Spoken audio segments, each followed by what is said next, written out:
السلام عليكم ورحمة الله وبركاته. kulanti wacan soo dhawaada maanta waxaan isla fiirineynaa sida ugu habboon marka kombiyuutarkaada uu cuslaado aad u fududeyn karaysid. Waxaan ognahay in kombiyuutarka inta badan naga cuslaado aan culays badan aan dareeno mararka qaar, taasoo ay keento sababo badan oo ay ka mid tahay in kombiyuutarku uu fayras galo, ay ka mid tahay in kombiyuutarku haddii alla kuu roon yahay ay ku jiraan programmo culus isla markaana uu raamkiisa yar yahay. waxyaabahaas oo dhan baa keena. Marka waxaa jira barnaamijyo kombiyuutarka kaa cuslaynaya oo haddii kombiyuutarka lagu shubo culays badan u keenaya oo aanu qaadi karin, iyo kuwo aadan u baahnayn oo kombiyuutarka kaa cuslaynaya laakiin adiga aadan u baahnayn. Marka step koowaad waxaan ka bilaabeynaa qaybta hoose ee taskbar-ka ama qaybta searching ayaa waxaan ku qoraynaa clean up inoo soo baxda disk clean up ayaan ku dhufanaynaa.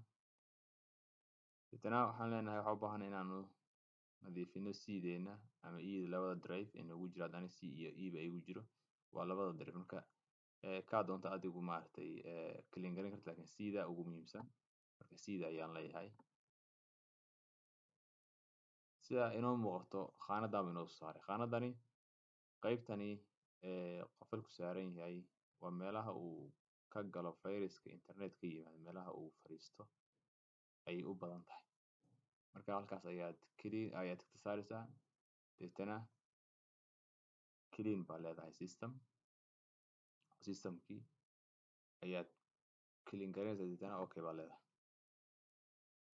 waa sugaynaa cabaar, waxyar bay qaadanaysaa, seconds bay qaadanaysaa, wayna sugaynaa.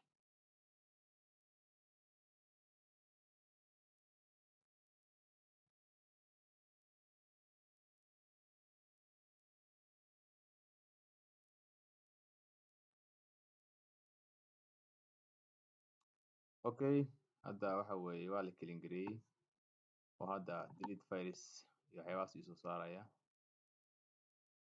mar kale kuu celinayaa sida muuqata, isagoo hubinaya in ay wax kale ku jiraan. shaki ha ka gelin maaragtay, ama shakiguna kaa gelin inay kaa baxaan wax data ah, inay kaa baxdo. shaki yaanu kaa gelin, wax data ah kaa bixi maayaan. Okay, taas waa tan koobaad. Tan labaad waxaan soo taabaynaa windowga, calaamadda windowga ama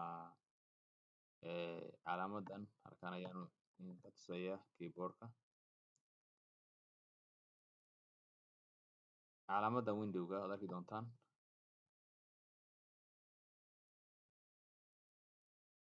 okay, waa tahay calaamadaas windowga iyo waxay isla qabanaysaan maxay r. calaamadda window iyo r ayaa isla qabanaysaa, r iyo window. waxaa noo soo baxday khaanadaas aan iska xiro. okay, khaanadan ayaa noo soo baxday. sida ku muuqato khaanadan wax ku qoran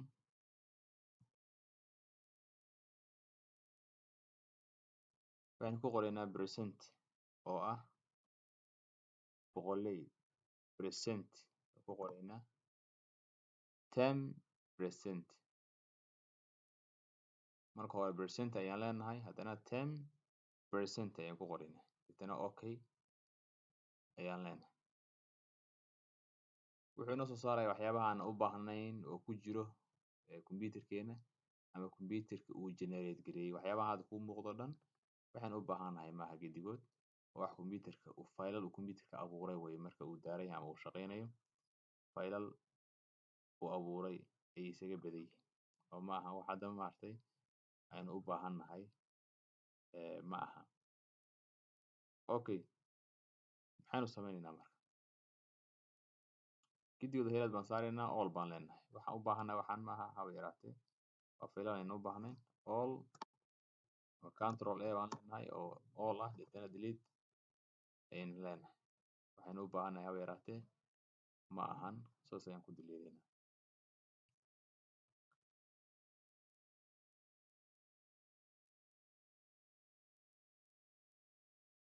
okay wuu wadaa hadda inta uu wado ayaan yar sugaynaa xoogaa do not ama do this for all